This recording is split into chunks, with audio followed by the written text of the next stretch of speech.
So, ito yung pagkuha ng B, yung side B. No, given yung hypotenuse o yung length ng prism, given din yung angle. So, kinuha na rin natin yung surface area, yung perimeter, at saka yung area of a triangular base. So, kinuha natin yung B, next, so kunin naman natin yung A. So, para kumpleto siya.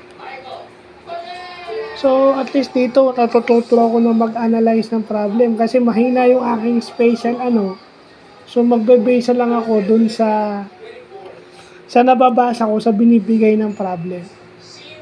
Kasi hindi ako makakita hindi ako makapag-visualize or hindi ako makapag-drawing ng net.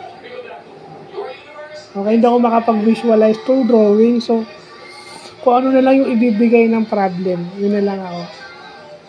Kaya nga dapat yung mga usually ginagamit na word, pag-aaralan ko ngayon dahil doon ako magpo-focus. So, yun lang po.